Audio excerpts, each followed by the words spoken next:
What's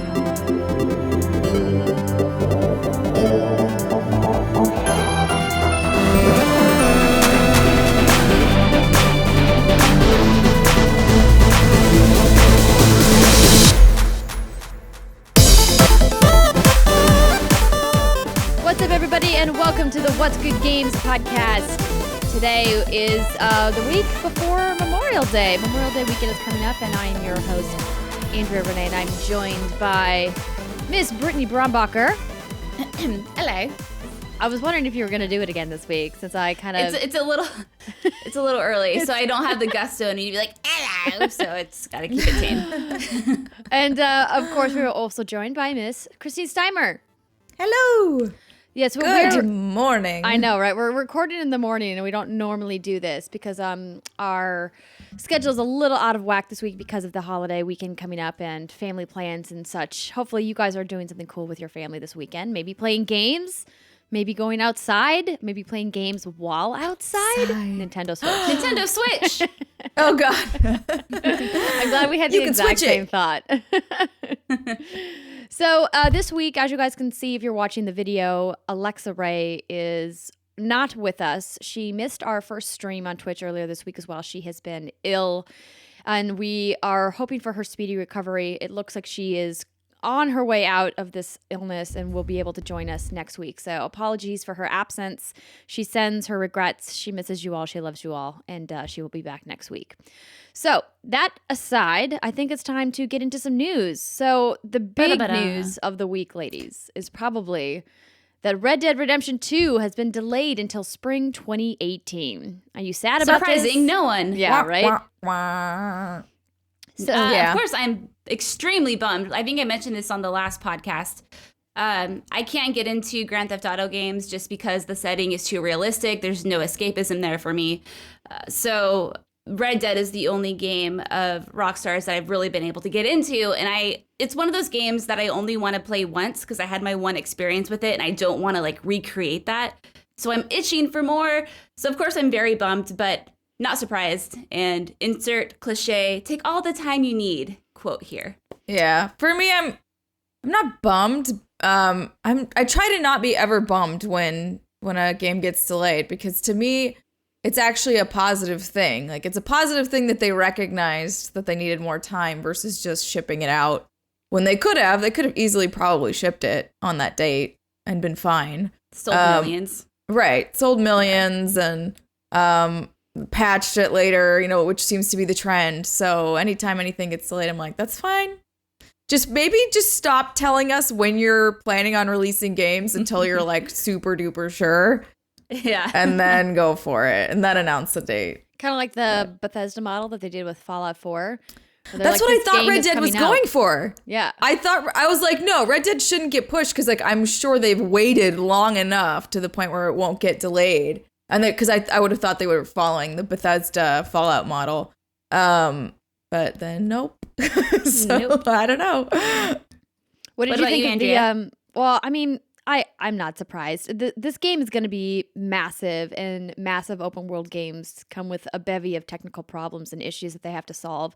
And, we have seen a slew of open world games released with bugs and, broken quest lines and things like that. And I think no one wants a broken game, especially from Rockstar. Not that they have a history of putting out broken games, but I think we all agree that it's better for them to delay the game.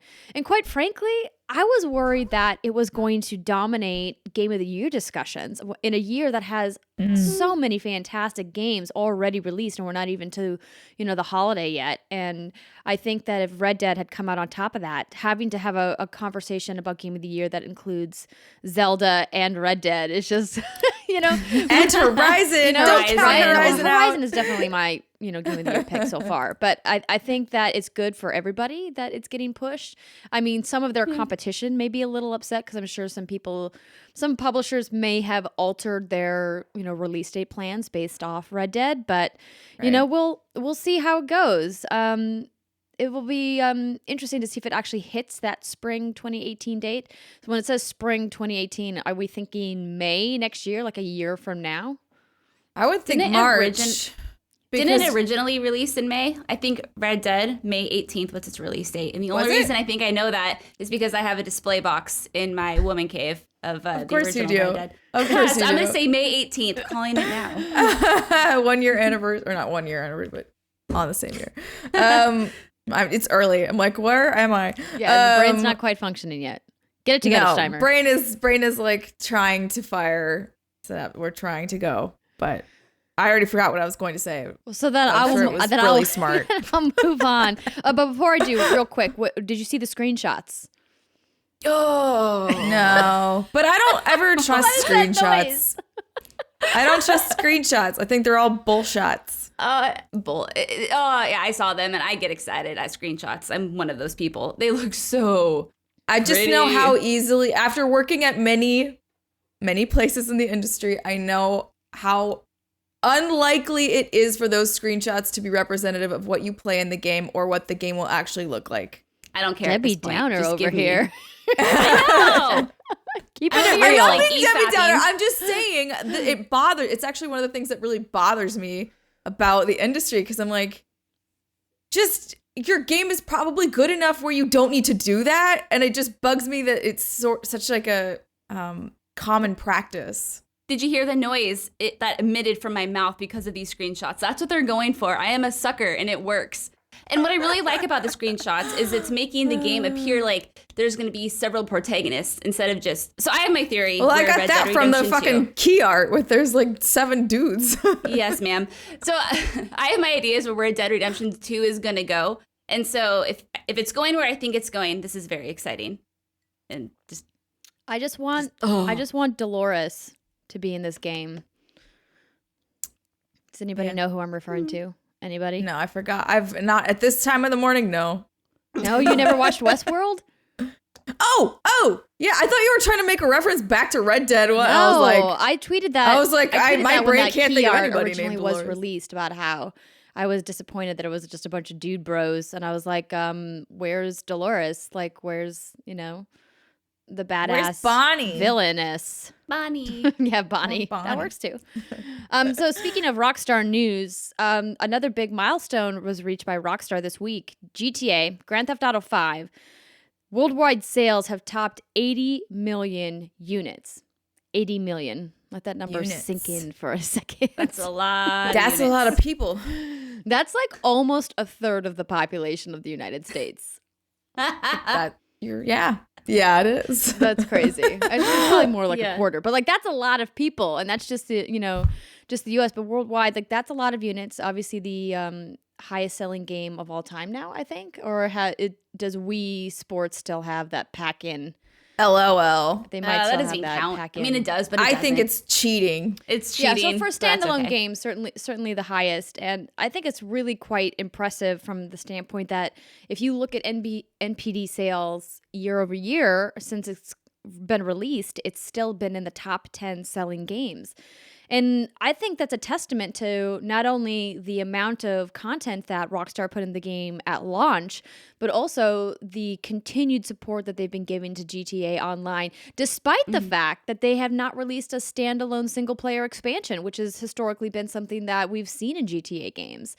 Oh yeah, it's a good point. Where did that go? Yeah, like where's Liberty City? Wait a minute. Like where's that? Where's my Trevor DLC? What happened? It'll be So how interesting is to Grand Theft Auto Online? Is that you think is what people are coming back to, or is it mostly to replay doing single player it's not what I think, it's what I know. If you look at the amount of money that Rockstar is making from microtransactions in GTA Online, it's like hundreds of millions of dollars. You can buy packs of the in-game currency, kind of like DLC cards. And that's really where they're continuing to make crazy amounts of profits is in GTA Online. And, people who are out there listening, please leave us some comments and tell us if you guys are currently playing GTA Online. I know that they've been really good about doing special events, especially around holidays and things like that, and putting out costume packs and different kinds of weapons and cars and things like that, and really kind of enticing the community to continue making content. And of course, we're seeing all kinds of original content being made in GTA Online machinimas and things like that, which is always kind of fun to see how creative the community can get. But Yeah, it's impressive. So hats off to Rockstar. Congrats on hitting that huge milestone. Well deserved. It was not my personal favorite game. There are many other games that I enjoy playing, but I have to give them props for the amazing work that they've done.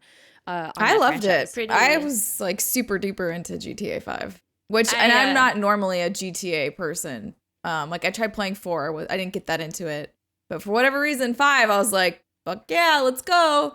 I used to get, oh, sorry, I'm cutting you off. No, it's good. I used to get weekly massages, and my massage therapist, she wasn't a gamer at all, but she loved Grand Theft Auto Online.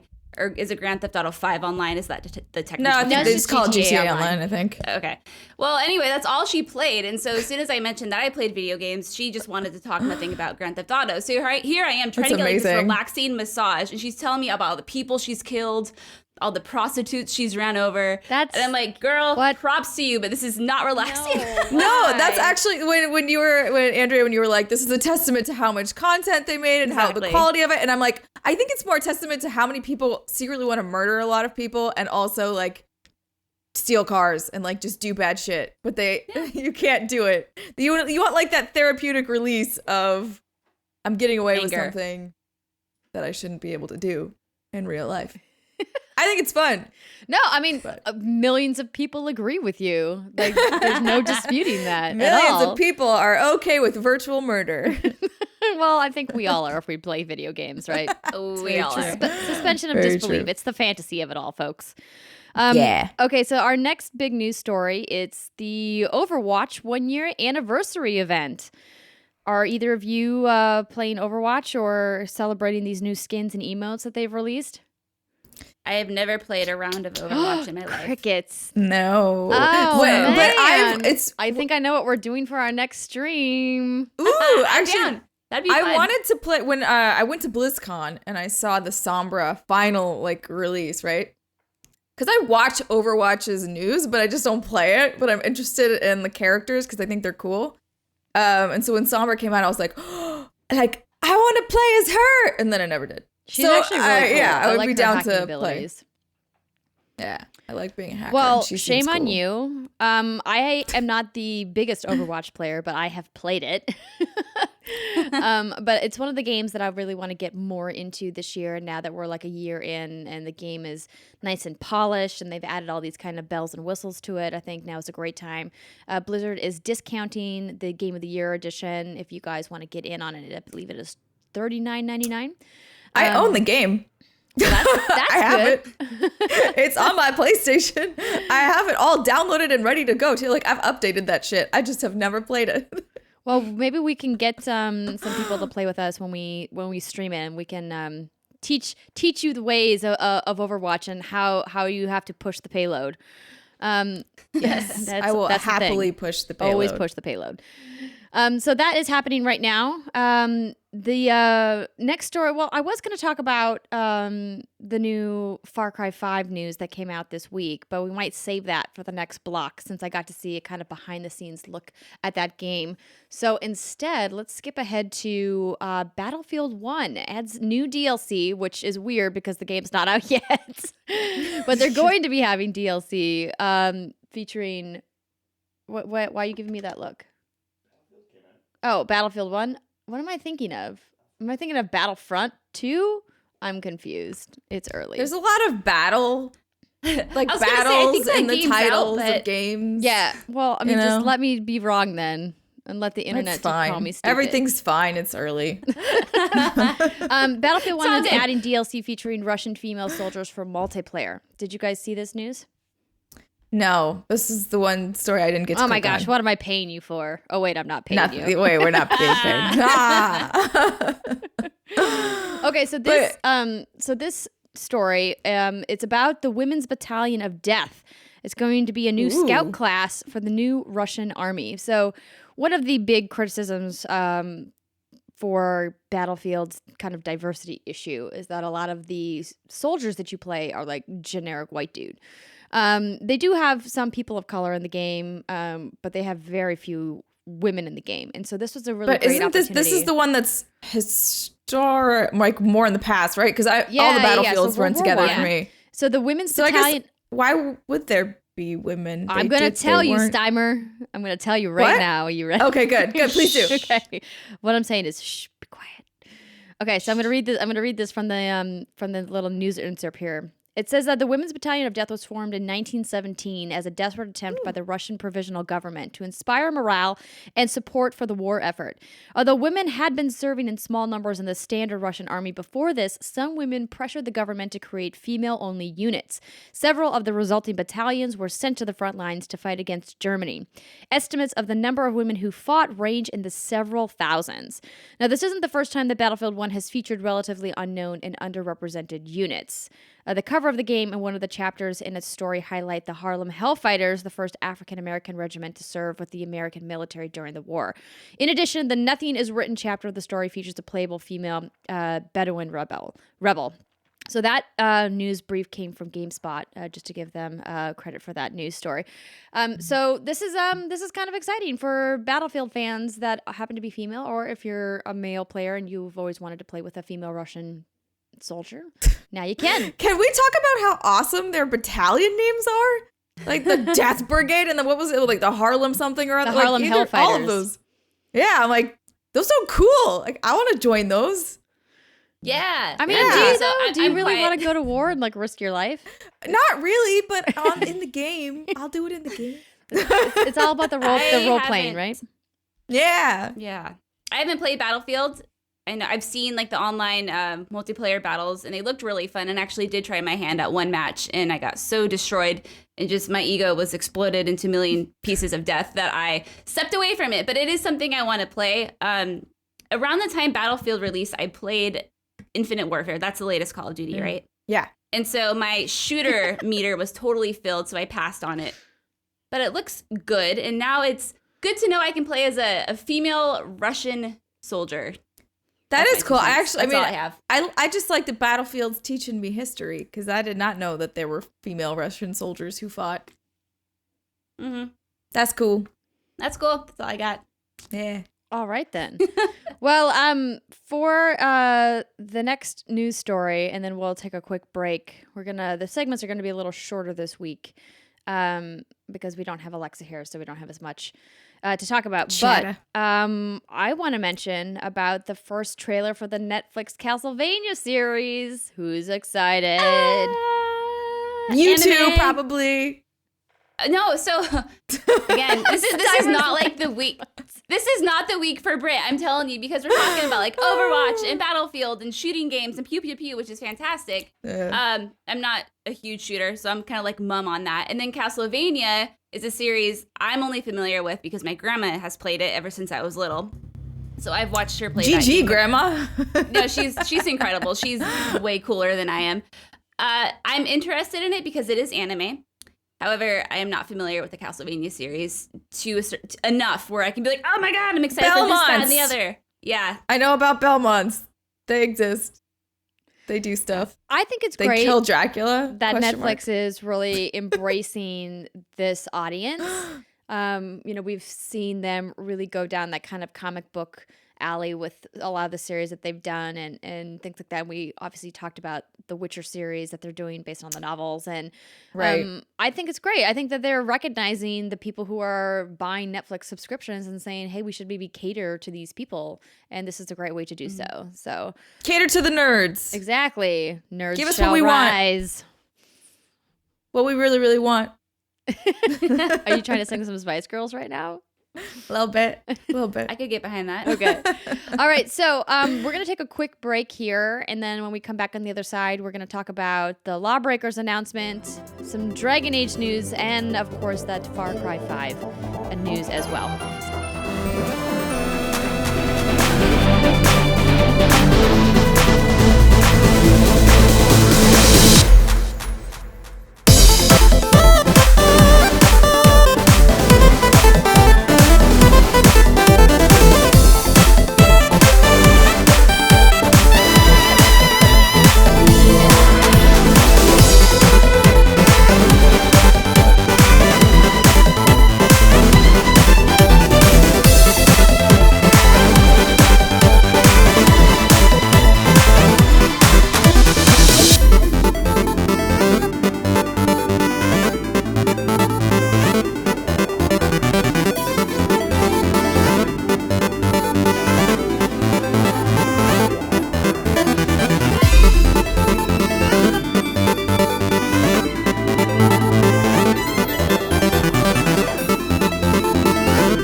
right, welcome back, everybody. We are in the second block of the show. Now, normally, this is where we would do our hands-on portion of the show, but because we are ramping up to E3, there is so much news to talk about, so we are going to keep rolling on with some more news stories, and I want to start this block out with Dragon Age. We've got some news. It's not much, but it's something. I know. It's something. So, the writer at BioWare has confirmed a new Dragon Age is in development. I have to say that this news didn't shock me. Of course, a new Dragon Age is in development, right? Yeah. Like Inquisition won a bunch of Game of the Year awards. Like, it's not shocking that BioWare and EA are once again working on another Dragon Age. But Brittany, I know that you kind of peed your pants over this. I did. Like you said, not surprising at all. But even just like the mere thought of a new Dragon Age just gets me all sorts of hot and bothered. What is interesting about this is that the writer said that he is being brought on to explore lore of Dragon Age that hasn't really been touched upon. Now, the Dragon Age lore is huge and expansive, and it's, I think, more interesting than our real history. That's just terrible, but I think it is. So there's a lot of different avenues that this could be going, and so it's fun to think about, but it's just all speculative at this point. You can't even really make any educated guesses. Speculate, Britt. Speculate. What you thinking? I'm wondering if he's gonna dive deeper into the Elven lore, like Solus and all of those people's backstories. Do we need to preface this with a spoiler warning? Well, the game came out, a couple years ago, but if you have not yet finished Dragon Age Inquisition and the DLC Trespasser. So if you are planning to go back and play that and you don't want to hear any potential story spoilers, you might want to just skip ahead to the next block. I mean, we will be talking about some other things in this block, but I don't know when this section will be over. So if you want to avoid it altogether, you can skip ahead. Otherwise, stay with us and hear some speculation about the next Dragon Age. Yeah. Begin spoilers. Okay, yeah, totally. I think Dragon Age 4 is going to definitely explore the whole Elven clusterfuck that was revealed to be a thing in Dragon Age Inquisition. Right. But that said, I feel like that's something BioWare would tackle head on themselves. I don't think they would bring on an outside writer to talk about that. True. Yeah. But wait, so, okay. Yeah. Well, I guess that's fair. You don't think that bringing... but they might want, like, a new perspective. Yeah, that's what I was going to say. You don't think bringing in a fresh pair of eyes and, somebody who's got, like, an interesting take on the lore might not help kind of reinvigorate the series? Not that it was, like, lagging in any way, but... No, it's not lagging, and it is going in a different direction than I think no one saw coming. I think bringing on a writer for extra eyes is totally a thing that could be a thing. But I think BioWare definitely has this set in stone, like where they're going to take this whole Elven direwolf shenanigans that were revealed in Trespasser, and maybe this writer will just be a little like, I don't know why I say side piece a lot on this show, but that's kind of like what I'm coming with. I think it'll just be a side piece, but I'm pretty sure BioWare will be handling because that's kind of the main chunk of Dragon Age lore right now, right, Christine? Like, that's what they're focusing on. It better be. They can't just leave it like that. I'd be like, what the fuck? You can't do that to me. You already did that shitty Solus romance that just rips your heart out and stomps on it. That was terrible. You got to give us some answers. Yeah, not too much really to like, unless we want to speculate till our eyeballs pop out. But it is exciting and it is interesting that they did bring on a writer for some fresh perspective on something. But also, like David Gator, he left. So they kind of needed to like fill the void a little bit with someone. Is that this person? Yes, no, maybe. I don't know. From what I got from reading the article, it sounds like he's more of a minor role. I'm thinking like maybe like a consultant. Like a very, yeah. I like how you're about to say side piece again. Like he's like a side piece. Side piece. I think he'll be tackling more of a smaller side questy kind of lore, but not like the main chunk. Okay. The main chunk of meat. Okay. Yeah. Well, maybe he'll bring back Sandal because that was missing. Oh shit! We need to have a Dragon Age podcast. Where is my enchantments? We saw a journal, but that was it. I was sad. That was it. Did you like Inquisition, Andrea? I loved it. I played a lot of Inquisition. It was such a beautiful world. I remember taking lots of screenshots and sharing them on Twitter because I just loved the environments that they created. And The story was great, and obviously the gameplay was super addictive. I loved the dynamic of being able to swap out your squad mates, and the kind of almost RTS-y, top down mechanic that they introduced. It has an official name and I can't remember what it is, the combat system. But yeah, I really enjoyed Inquisition. I'm looking forward to, seeing another Dragon Age, but I can't imagine it's coming anytime before 2019. No, it'll be a No little way. while, but no, and then it'll get delayed like it did last time, so it's not coming for a while. But that's okay. It's fun That's to okay. still. In the it's fun to meantime, still speculate. If you need can wait. lore, you can wait. And if you need your lore fix, there are tons of novels, comics, everything, fan fiction, well, official lore. But yeah, there's good stuff out there. Get your fix. Exactly. Okay, so moving on to our next story. Lawbreakers. So they have announced that they will be coming to PS4. So this is the game that's being developed by Boss Key, and Boss Key is Clifford Bleszinski's studio of Unreal Tournament fame. He also is one of the guys behind Gears of War. He used to work at Epic. He branched off on his own. Yep. And he decided to start his own studio, and he's making this kind of fast-paced, I don't necessarily want to call it an arena shooter, but it does feel like a traditional like arena shooter. But the whole kind of hook for this game is that there's no gravity, and so a lot of the mechanics are based on movement. Have either of you gotten a chance to play this yet? At PAX or in one of the betas or anything? So it's a really interesting game. They have some cool classes. They have some really interesting character design. I haven't played it recently. I know that I haven't played it since like the closed alpha, so I know that they've made quite a few changes since then. But I think it's great that it's coming to console. Originally, I believe when the game was first announced, they had talked about a free-to-play model since Nexon was publishing. But now they've announced that the game will be $29.99. And no doubt there will be some kind of microtransactions involved, but I don't believe they're talking about that economy just yet. But I thought this was interesting. I think, obviously Clifford has a lot of history in the shooter realm, and it'll be interesting to see how this does. There are certainly a lot of competition in the shooting space, but I think what he's doing has a nice little twist on it, and hopefully we'll be able to get some hands-on with it soon. I'm not sure if they're coming to E3. I have to imagine that they are, but we'll reach out to them and see if we can get some play testing time and tell you guys a little bit more about it. But yeah, that's a news story for this week. But the big news story that we talked about last week that I actually got to see some details on is Far Cry 5. So we speculated, based off some leaks that we heard, that Far Cry was going to be set in Montana, and it indeed is set in a place called Hope County, Montana. That's not ominous at all. Yeah, right? Well, and they released the key Sounds art. like a delightful place to live. Did you guys see the key art? Yes. Yes. So what are your thoughts on this key art? Right?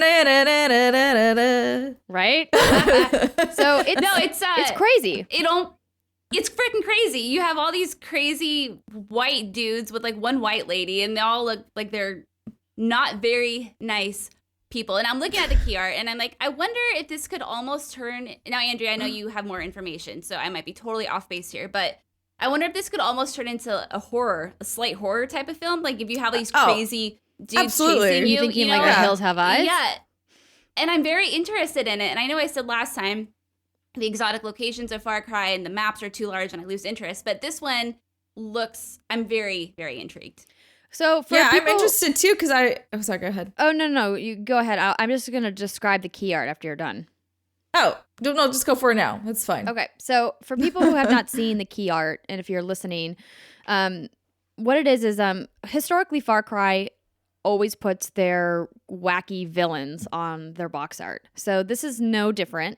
It is a blue sky set on like a mountain background, like looks like some kind of a valley. There's a church in the background, and there's a table and in the foreground, and then over the table is kind of like an American flag, but instead of stars, there's like a unique icon in place of the stars on the stars and stripes of the American flag. And in the center of the table, there's a white man with a beard, kind of making this Jesus-like pose.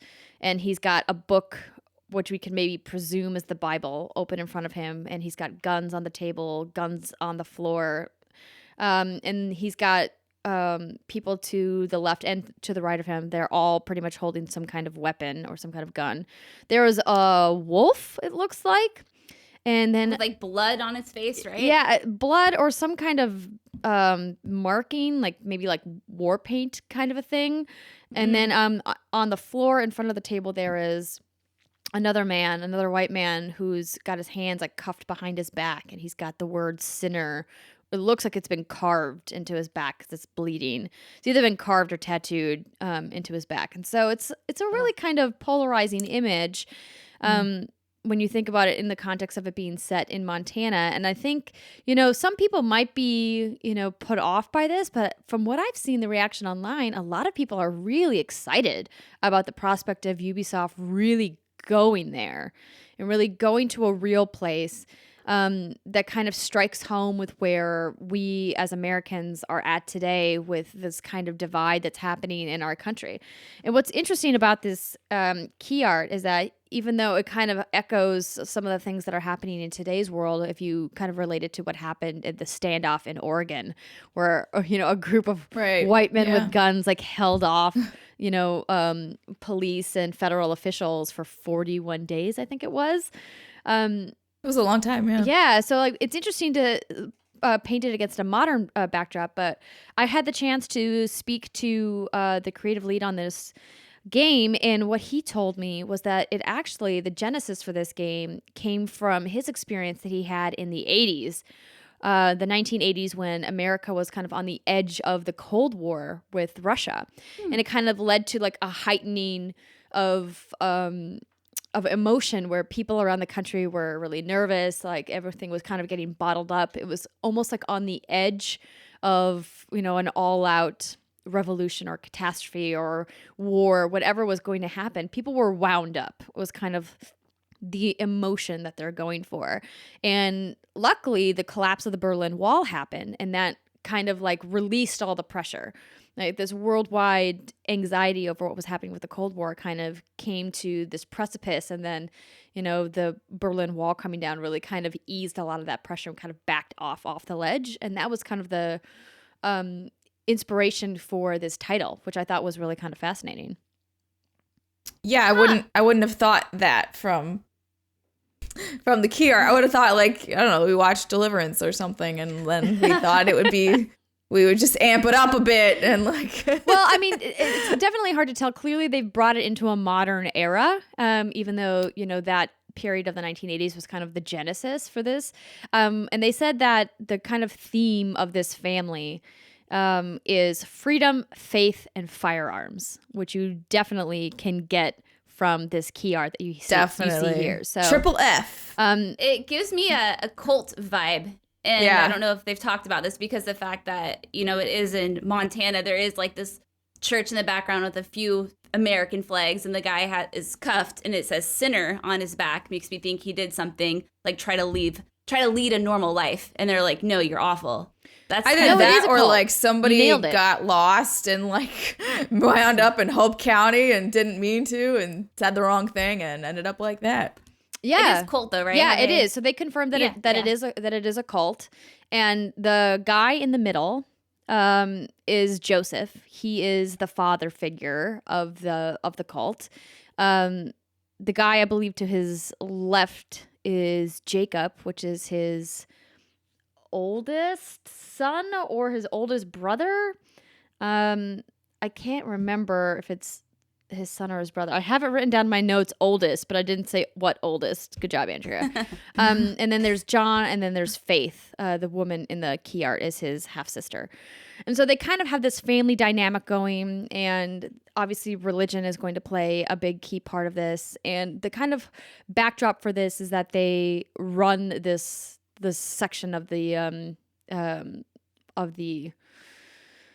Montana Wilderness. Yeah, exactly. Yeah. And we also got to see some small pieces of key art of some of the resistance, because whenever obviously there's a bad guy, there's a good guy who's facing off against him, which ultimately I think will be the character that we end up playing. But historically in Far Cry games, I mean, the protagonist doesn't really have too much of a backstory, at least at least for me, like the narrative has always been about the villain. Always really been focused on who this villain is and taking down the villain. Like, while you always do have a backstory as the protagonist, I always felt like my interest in the story was more about, the opposition. But there are some allies, which is cool. They named a couple allies for us. There was one named Pastor Jerome, who is a African-American pastor who was part of the resistance. There's a woman named Mary May. She runs one of the local watering holes, like a local bar, and she's lived in Hope County her whole life, and she doesn't like how this cult is kind of taking over the town and kind of ruining everybody's lives that's lived there. And then there's a guy named Nick Rye, who's like he owns a crop testing company, and so he's got some really cool airplanes that he like outfits for you with special guns and things like that. So of course, Far Cry means guns, it means vehicles, it means open world exploration, and there is no shortage of that. So the little brief clip that they showed us, they didn't show us too much gameplay, but what we did get to see is that you will be able to do some really cool things. Like animals, of course, are a big part of Far Cry as well. So I expect hunting to return. But they have there's these specific breed of dog that they put in the game, and or maybe it's hybrids. Maybe it's wolves, and then wolf hybrid. You can kind of take them over, kind of like you could in Far Cry Primal, and then they can fight for you, which is cool. Oh yeah, I was about to say, when you were like, "Here are your allies," I want to be like, "Do I get a wolf?" Yeah, animal they have allies. a wolf. I want a wolf. Like, do we know anything about the main protagonist? No, not yet. They didn't really talk about them at all. I suspect we're going to see a lot more about Far Cry 5 on stage at the Ubisoft press conference at E3, which of course is just a few weeks away. But this is a nice little teaser, and I think it's interesting. I think it's a nice direction for them to take, to say, hey, we're going to put this in America. We're not going to set this in a third world country, and to kind of make the parallels that some of the things that are happening in America can happen in other parts of the world. And, as Americans, we're not immune to these crazy things happening, and I like Far Cry a lot. So I'm interested to see what they're going to do. I really do hope they make some tweaks to their open world formula, because it does kind of get a little repetitive. I remember I was watching some of the comments when the Far Cry 5 key art was released, and people were saying, well, how are they going to handle like the mass murdering of Americans that you're going to have to do in this game? Because in every Far Cry game, you clearly murder like thousands of people. But this time, why is it okay to murder other types of people but not Americans? That's a great question. That's a great question. I mean, and I think that's something, that people will have to kind of reckon with and say, well, why is it okay to murder, these other people? And I think the way that we've looked at some of the enemies in Far Cry before is that they've been, war criminals or gangsters or, dangerous tribal people, and it's never really maybe crossed people's mind. Maybe this is just hitting home for some people in a really real way, and so it makes it feel a little less fantasy and a little bit more reality. I think is cool, and I think it's awesome, and I'm super stoked that Ubisoft is taking this leap, because I feel like this could offend a lot of people, and but it's also, like you said, parallel to kind of what we're going through right now. And I'm curious to know how long this game has been in development. Like, I was actually wondering that 3 years. Yeah, 3 years. Okay. Yeah, that's what they said. I know, and they know that that some shitstorm is gonna brew up from this. But I think that's great that they know that, and they're willing to take it on and deal with it, because it's why not America? Why can't we kill American AI? So we can, and we will. Says Ubisoft. No, it's exciting. Blood will be shed.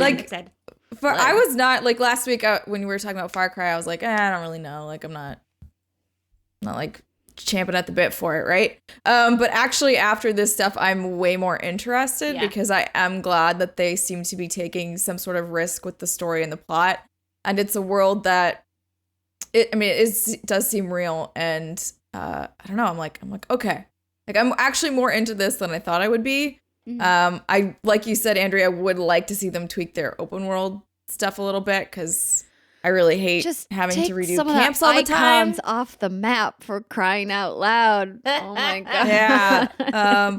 But otherwise, I think this story might be way more. I didn't find Far Cry 4's story to be like that interesting. But I think this one might be more more juicy. If I can finish it, that's the true test. Yeah. Get to the Although end. I did like how in Far Cry 4, like if you just sat there and waited, like the game was over. Like have you guys ever done that? No. I've watched the video of other people doing it. So I could if you to just the end, sit no at the very beginning of Far Cry 4, I can't remember how long it is. Essentially the game ends, like, because the whole premise behind it is like he's there to give you something, and if you just really sit there and wait, he does actually give you the thing, and then you go home. Like, it's like the whole game can be skipped, which I thought was funny. Yeah, no, it's a nice little kind of Easter egg, but I mean, it defeats the purpose of playing the game. Most certainly. Right. You don't pay $60 to do that. Yeah, for sure. Exactly. All right, so that'll wrap up our second segment. When we come back for segment number 3, I have a little bit of news about the Crash Bandicoot Insane Trilogy to talk about. And then we will also be discussing the new Uncharted movie casting pick and maybe some other stuff as well. So stick with us, guys. We'll be right back.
Welcome back to the show. So we are in the grab bag section, and this week we're talking about a little of this, a little of that.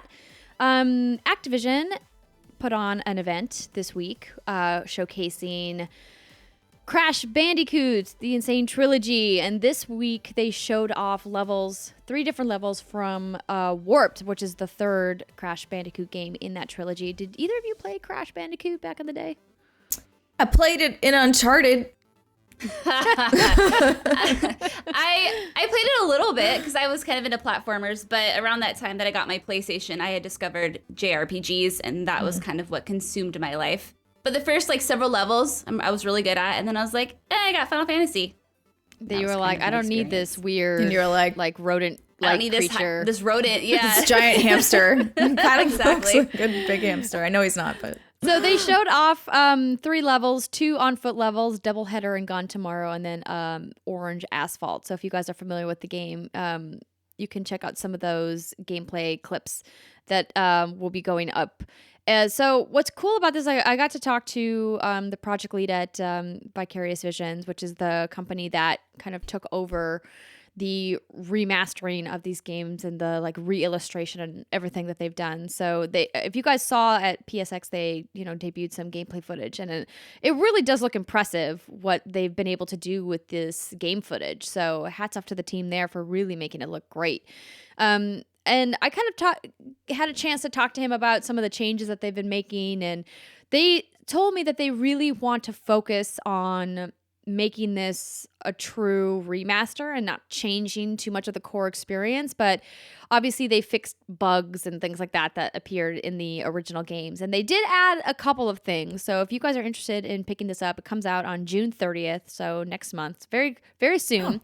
And it's some of the things that they are going to be revamping is they've remastered or they've revamped the communication on the boss fights to make them more approachable to new players. So if you guys played some of the original ones, there's a couple of the boss fights that were almost, I don't want to say impossible, but very difficult to figure out like how to actually beat the boss.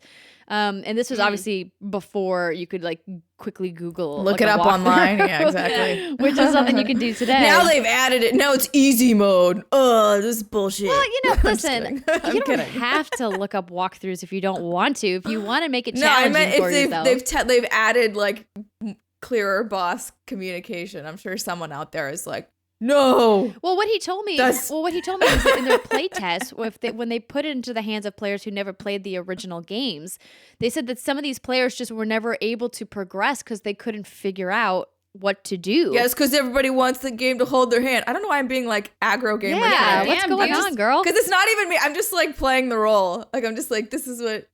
I don't know. Role. No, I mean, but no, that role. I don't feel that way, but I'm like, I'm sure someone out there is saying this. It's the internet. Yes. Well, you don't have to take the hints, but they did add in hints for new players on the load screens for upcoming levels as well. They didn't want to give away too much, but they recognized that there were certain parts of the games that were really challenging, and so they did add a couple hints for people. They also unified the pause menu system, and the save system is also unified, so if you guys ever had troubles with that. And because they had the benefit of hindsight, because they're remastering, they were also able to communicate things like how many crates there are in the level and apply that to all of the titles instead of just some of the titles. And they said that, ironically, the first game was the most difficult to remaster, even though its moveset was the simplest. Because it was the most, I don't want to say primitive, that's probably not the right word, but it was obviously the oldest, and so it required the most amount of work. But I think the game looks good. I haven't gotten a chance to play it recently, but hopefully we'll get some hands-on at E3. It will be there, and so we'll be able to maybe bring you guys some more news. But I just wanted to give you guys a little update on that since Activision put out some new info about Crash Bandicoot this week, and I was able to talk really to them. cool. I wonder how many new players that game is going to attract. Like children. Everybody who played Uncharted. They're going to be like, oh, it's the game from Uncharted. Solely responsible for the Crash Bandicoot sales. But no, I'm curious. Like, I wonder how many kids are going to, discover Crash for the first time and be completely turned on to it. Kind of like proud parent, when your child plays Mario for the first time. It's like, yeah, I grew up with that. I think I'm going to buy this for you. I think I'm going to play Crash because it is a game I wish I could have gotten into more growing up. But again, because of Final Fantasy and the wondrous game that it is, I kind of ignored it. But there is something that I always want to play Crash. Like if people are playing it or they're talking about it, I get like a warm, fuzzy, nostalgic feeling. Yeah. So this is exciting. I think I'd rather do this than plug in my PlayStation again. So. Well, there you go. You're going to have to plug in your PlayStation to. Oh, you mean your PlayStation 1? You have one? Got it.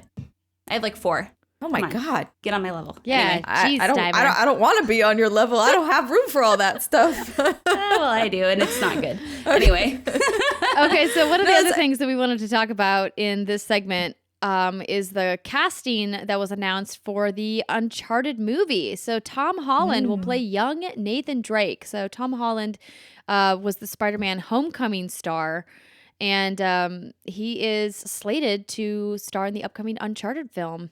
So this is a role, according to Deadline, that is based on a sequence in Uncharted 3, Drake's Deception, turning the film into a prequel to the game series as opposed to the straightforward adaptation that was originally planned. So I didn't see that coming. Did you guys? No, I didn't. I think everyone was holding out hope that Nathan Fillion was going to get cast as he's too old. He is. I love him, but he's a little too old. He is.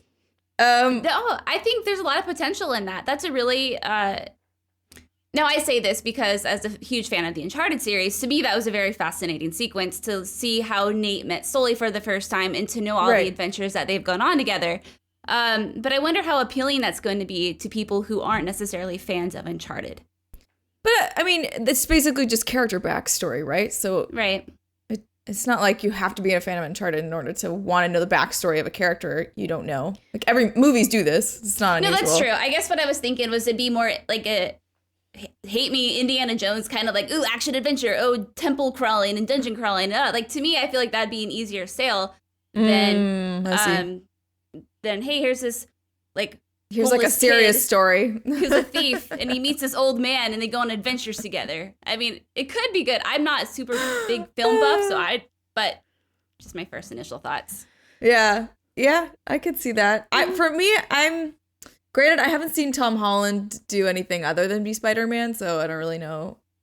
But to me, I'm like he does awkward too well, and not that young Nathan Drake isn't awkward, but I always think of like Nate having like that bit of charm, a little bit of swagger to him, even when he's young. He's just not as charming as he is when he's older. So I don't know. For me, I'm like, I don't know about that guy, but maybe he'll be fine. I don't know. Yeah. You never really know. Well, I think it's interesting. Give everyone the benefit of the doubt. That according to the story, the Sony Pictures chairman, Tom Rothman, came away so impressed after seeing Holland in Homecoming that he saw fit to change the scope of the film. I think that's really says a lot. Yeah. And hopefully will inspire confidence in, the community who loves the Uncharted series to say, well, if this chairman was so impressed with his role, I mean, I never saw it. Has that movie come out? Am I crazy? I don't even know. I didn't even know who he was before this. And that they've changed the entire scope of the film. I think it's interesting. I personally am a little disappointed that they're focusing on young Nathan Drake and not him in like the middle of his treasure hunting prime, because I think that would make for a far more interesting story. But I also am like familiar with the franchise and the story behind that. Right. But maybe they thought that to get the broader audience who maybe hasn't played these games interested, they would have to start at the beginning. And it also gives them runway, right, to grow the franchise if it is successful, which hopefully it is. That to be able to do, many follow-up sequels and things like that, and hopefully it can continue to make more movies, because I had high hopes for the Assassin's Creed movie. You did? I did. Why? Because Fassbender? Yeah, I mean, like Fassbender, and also like he's hot. The rich lore and the narratives behind the Assassin's Creed franchise have so much potential to make for great movies. I mean, they really do. I love the Assassin's Creed series, and between all the comics and all the extra literature that's out there surrounding that franchise, there was so much that they could draw from, and it was just really like. I think what they tried to do is cram too much into too short of a timeline. And so it just ended up kind of falling flat. And that was disappointing.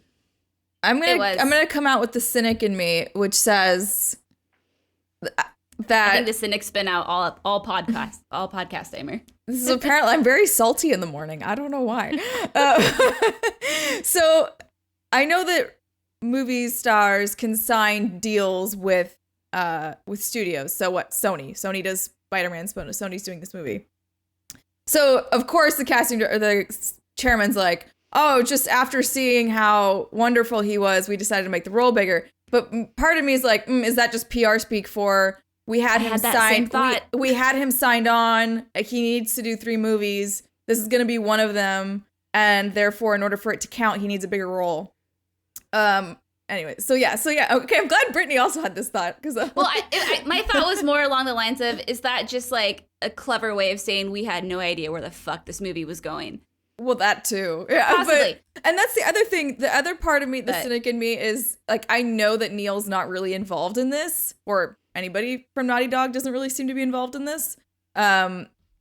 So that has me worried now.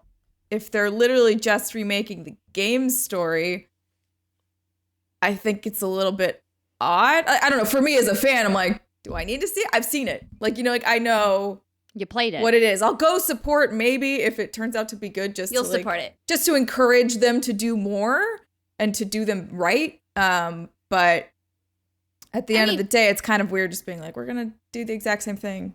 But with real people. The Uncharted games in themselves are very cinematic. They're essentially playable movies. And I feel like it'd be really, really hard to screw up an Uncharted movie. I mean, I've said that about a lot of other game franchises to movies. But I feel like with Assassin's Creed, there's a lot of backstory and a lot of things that make that world so rich and you get invested in it. But with the Uncharted movie, there's really not a lot there. It's just kind of like really charming, handsome man is a treasure hunter, and he has some really likable friends, and they go on Uncharted's adventures. more focused than Assassin's Creed. So I have high hopes. I have high hopes for the Uncharted film.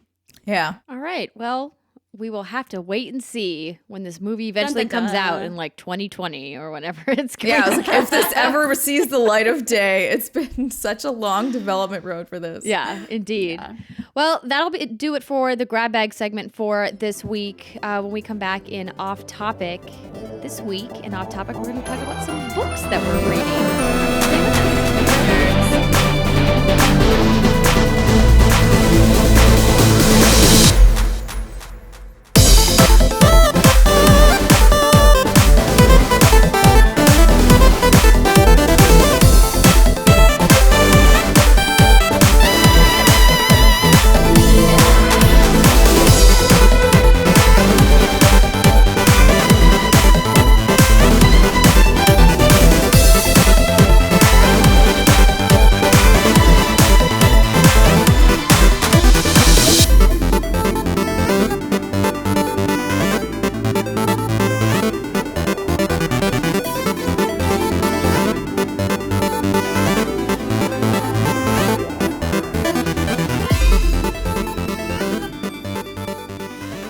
Everybody, this is the fourth segment of the show, Off Topic. Before we get into what books we're reading right now, I want to just do a quick PSA. So, friend of the show, Take This, founded by Russ Pitts and Susan, the Lovelies. They are doing an AFK room at MomoCon this weekend. So if you guys are planning to attend the convention in Atlanta and you need to take a little break from the con, they are there for you. So Take This is a mental health charity that focuses on awareness about mental health. So if you ever have issues with anxiety or depression or suicidal thoughts and you need someone to talk to, the AFK room is always there for you with a licensed clinician ready to talk whenever you are ready, or if maybe you just need to take a little break from the con and just sit down and have some quiet, it's a great place to do that as well. And if you guys ever have any questions or issues, or if you know someone, don't ever be afraid to reach out for help. Take This is always there for you. You guys can find more information about them at takethis.org. Okay, so ladies, we decided in this week's Off Topic, we were going to talk about some of the books we're reading. So I found out that, Britt, you like reading zombie novels. That's awesome and unexpected. So what are you reading right now? Unexpected? I was going to say unexpected? No, I think it's pretty expected for me because I'm such like a diehard like sci-fi and fantasy lit person. I guess I just didn't consider that zombie novels were a thing, but of course they are. Girl, I need to open your world and open your life. Yeah, I love reading. I've always loved it. But, as we become adults, our lives get very busy. So I've kind of limited myself to zombie novels just because I get the most pleasure from them. So right now, I am reading a series for like the third time. There are 5 books in it total, and it's called Day by Day Armageddon. It is by author J.L. Bourne.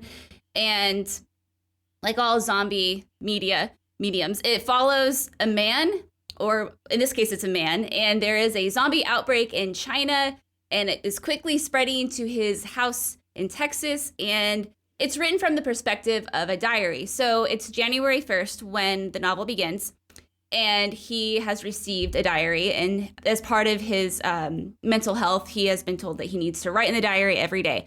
So you follow him over the course of, like I said, 5 novels from outbreak onward. I can't say anything because it's anything I would say would be very spoilery, but if you enjoy zombie novel and survival and any of that kind of stuff, it's fantastic. The guy actually wrote it on before he published the novel itself, he was posting in an online forum. And so every like 5 minutes or so, he'd be updating the forum, and it caught on so amazingly that he was like, hey, I'm going to turn this into a novel. And that's kind of how it started. That's pretty cool. Oh, that's interesting. It's really good. What's the name of the series again? Day by Day Armageddon is the first one by J.L. Bourne. J.L. Bourne. Okay. So it's really all just from his perspective. There's no like multiple character diary entries. Just no, him. But he does meet a lot of people along the way. They come and they go.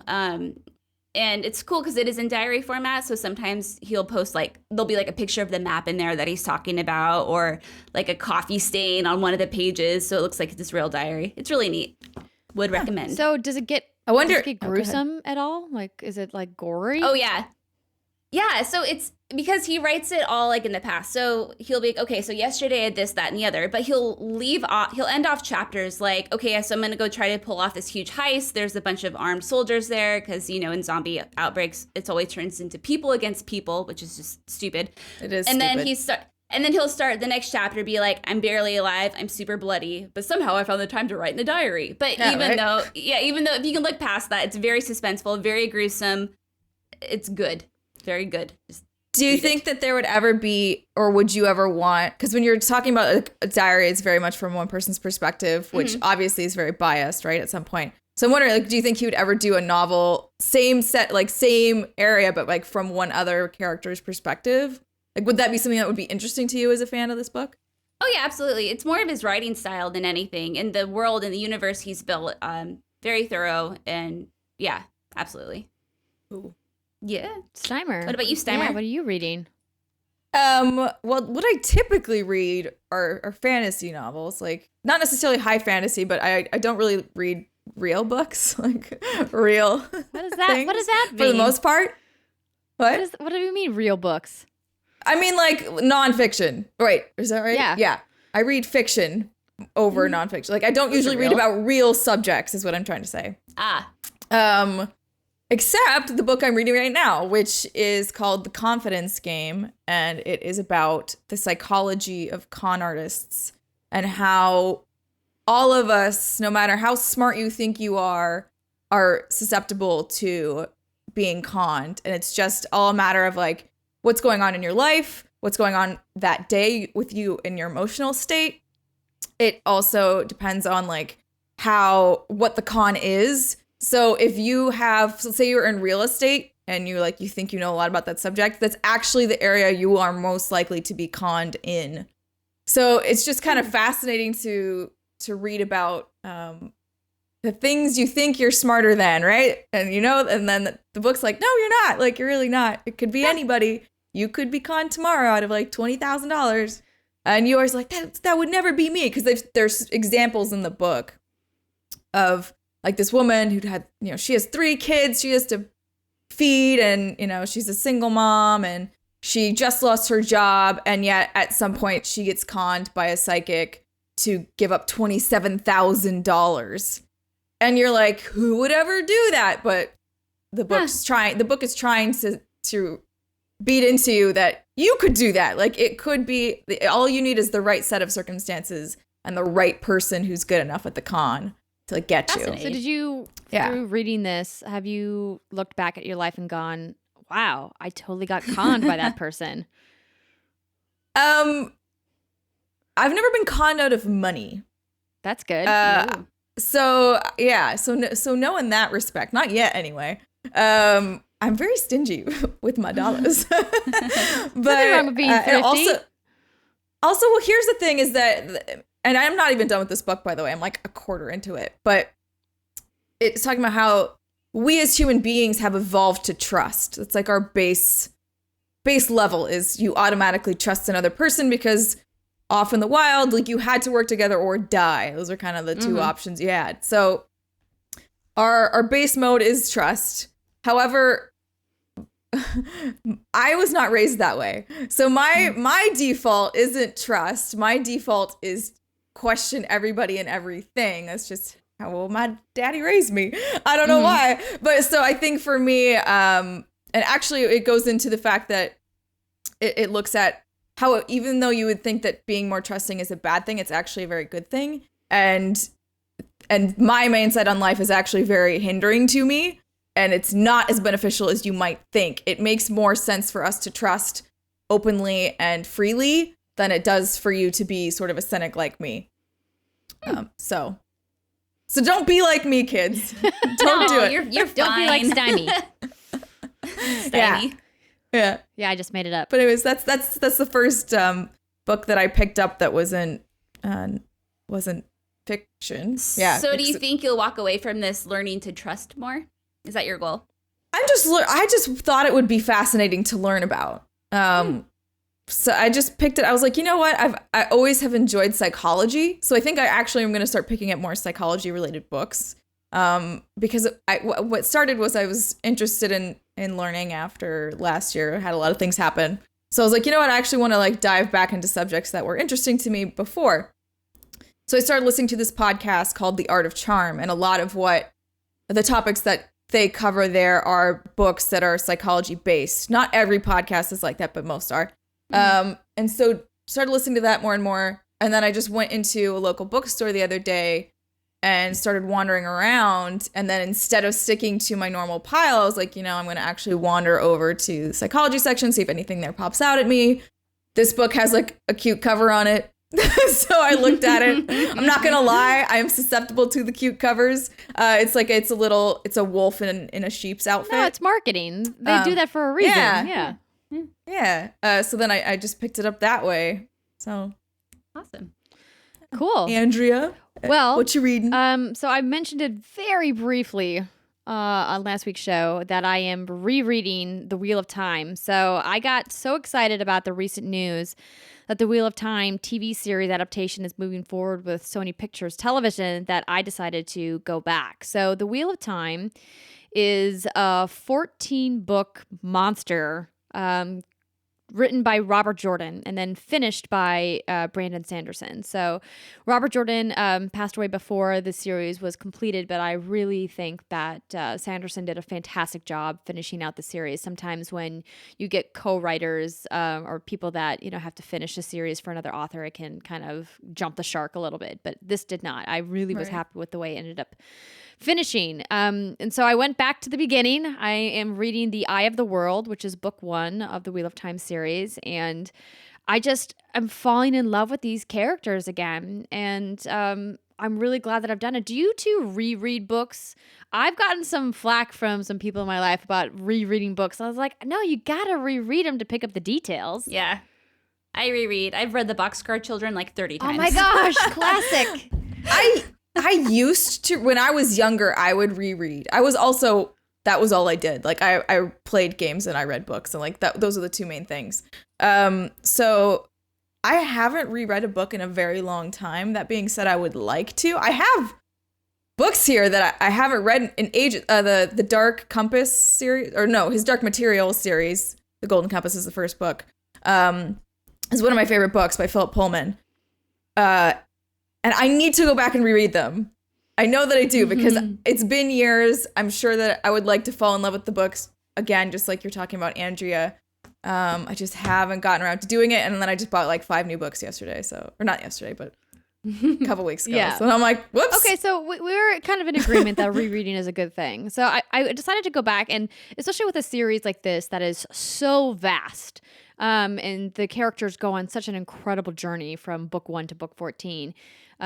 It's really kind of taking me back to a place to see them at the beginning of their story. So the series itself is really centers around 3 main protagonists, even though at some point in the series, like the number of main characters really kind of balloons to almost an unmanageable amount. Like Game of Thrones style? Worse, I would say. But close. Okay. But I think there are more characters introduced just because the series is bigger, it's longer. Sure. Than Game of Thrones. And so it centers around these 3 guys, Rand, Perrin, and Matt. They're all from this sleepy little town called the Two Rivers. It's called Edmondsfield. It's in this area of the world called the Two Rivers. And they get attacked by these demon-type characters called Trollocs. And they are kind of thrust out of their little lifestyle, tucked away. It kind of smacks a little bit of, the Lord of the Rings in that sense that these guys are kind of pulled from their town to go on this epic journey. But, I mean, I wouldn't say that I think that's probably about where the parallels end. And so the whole idea is that the Wheel of Time is this never-ending wheel that continually moves, and, like, the ages come and go, and all of the happenings in each of the ages is, like, destined to repeat itself. And that there is this figure called the dragon that always faces off against like the dark evil one, the Dark Lord or whatever, Balazamon? I think I'm saying his name wrong. And they always have this epic fight, and then the lead up to the fight is the dragon kind of being discovered in the human world, and then rising to power, and then ultimately facing off against the Dark One. And throughout that story, it kind of weaves this world of both, fantasy creatures and also magic. So there's this thing called the One Power, and in this world, only women can channel the One Power because the male side of the One Power has been tainted by the Dark One. And so it kind of tells this story about how Rand, kind of goes on this journey with these friends, and how each of them is an integral part of his journey in becoming the Dragon Reborn. And I just love it. It's so rich and so detailed, and I can't, it's far too vast for me to go into the specifics, and nor would you want me to, because it would probably be pretty spoilery. But it's really neat how they take this kind of crew, which includes some really interesting female characters, who I think are really fantastic, and the way that the female characters develop is really great as well. It's interesting when you talk about a book series that's so many novels, and kind of knowing where they end up and going back to the beginning and seeing where they were at the very genesis of their story. There's something really kind of magical about that, and kind of revisiting these characters before they know who they're going to become, when this epic destination that awaits them down the line. Mm-hmm. So it's been great. Like I kind of was hesitant about getting started with this series again, because it is a slog. It is a very, very long fantasy series. And I'll admit there are some books in the middle, like around book 6 through 8-ish, that it kind of gets a little tedious. And you're like, okay, now you're bogging me down with some side characters that I know I'm not going to care about. 3 books later, like I'm not even going to remember who this person is. But it's one of the all-time greatest fantasy series of all time. I'm very comfortable saying that. And I've already reread Patrick Rothfuss, so I can't go back and read him again. And I've already reread Brandon Sanderson's new books, the latest one being Words of Radiance. So, have you read The Mists of Avalon? I have not. Okay, I think you might like it. Okay. It's basically the story of King Arthur, but the book is all about the women that are in that tale. Oh. So it's all told from their story. Okay, The Mists of Avalon. My sister recommended starting Terry Goodkind. I don't know if you've read anything by him. But that's another pretty big series. But I'm kind of trying to not start another new series, because I know that I can always step away from the Wheel of Time whenever I need to, because I've already read it. Because I'm really hoping that sometime soon George R.R. Martin's going to talk about when book 6 is finally coming out. Right. For the Song of Ice and Fire. I have reread that series three times already, but I want to reread it again. Damn. In preparation for book 6, because I don't know if you guys saw the Game of Thrones season 7 trailer came out this week. You guys are like, no, not interested. But I love Game of Thrones. I just haven't I've just been crazy. This week's been insane. I haven't. All right. Well, you're forgiven. After the show, look up the trailer. It's pretty great. Okay. But the series, we can maybe devote a section to talking about the Game of Thrones series on a later show. But it's really diverted quite a bit from where the novels went, and there are some really interesting characters and storylines happening in the novels that I'm excited to get back to. Things that the series just didn't even talk about. So, it's great. I love fantasy novels, and sometimes when I tell people that, they look at me like I'm crazy, and I'm like, no, but fantasy novels are so great. There's nothing weird about that. If you had to slap a rating on the Wheel of Time, what would it be? Like E, T, M? I thought you meant I'd say T. There are a few sexual scenes, but they're so few and far between. It's predominantly action based, and the violence and the kind of battle scenes and stuff that happen in that series are not too grotesque. So, but it's dense. So I'd say an advanced teen reader could probably get through it, no problem. I was reading at a very young age, so I would never say that it's beyond anyone's skill level. But the themes itself, I think, are not too mature for someone even as young as 12 or 13 to understand. But I'm also not a parent, so obviously parents out there, you would need to judge for yourself. Use your own discretion. Yeah. But But yeah, so that's what I'm reading. So thanks for sharing with us, ladies, what you've been reading as well. And I think that's probably going to wrap it up for us for this week. We have a lot of prep going into the next couple of weeks for E3. We have some exciting E3 news coming for you guys, hopefully next week or the week after, about what we will be doing at the show, which is cool. Ladies, do you have anything else to add? Do you want to tell people where they can find you if they want to follow you on the social medias? Ooh. Oh, sure. First, I just want to thank everyone again for their support and amazing words of kindness, just with Patreon and even on social media. You guys have helped us build such an amazing community already. I'm just blown away by how amazing everyone has been. So let me just get that out there. +1 to that. Find me anywhere on social media, my username, ID, whatever, Blonde Nerd, twitter.com/Blonde Nerd, facebook.com/Blonde Nerd, YouTube, you get it. Yeah. I'm Steimer everywhere except Instagram, which I am K Steimer at, because some German guy got Steimer 4 years ago and never uses it. So what a jerk. I'm like, I need to meet somebody at Instagram. Help me. We'll get it worked out. Yeah, one day. That's the life goal, right? Yeah, exactly. Well, I also echo Britt's sentiment. Thank you so much to everybody who helped us reach our second goal on Patreon. We're super excited about that. If you guys want to learn more about our goals and our reward tiers, if you want to help support us on Patreon, that's patreon.com/whatsgoodgames. You can also follow us on all of our social media accounts. You can follow me at Andrea Renee. I, like Britt, am at Andrea Renee at pretty much everywhere. But you can find out what we're doing on social media. And a big thanks to Britt for manning our Facebook page. If you guys are part of if you haven't liked us on Facebook yet, please do so. We are uploading some original content there, some videos that you can't see anywhere else, which is kind of cool. So thank you everyone for listening to the show. And if you guys are listening via Google Play or iTunes, please, if you wouldn't mind, we'd love it if you drop us a rating. That would really help us out. We'd appreciate, your feedback.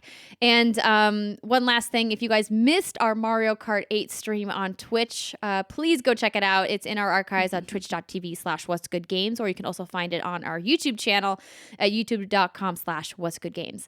All right, so that's going to wrap it up for this week. Thanks, everyone. Have a wonderful Memorial Day weekend, and we will catch you next week.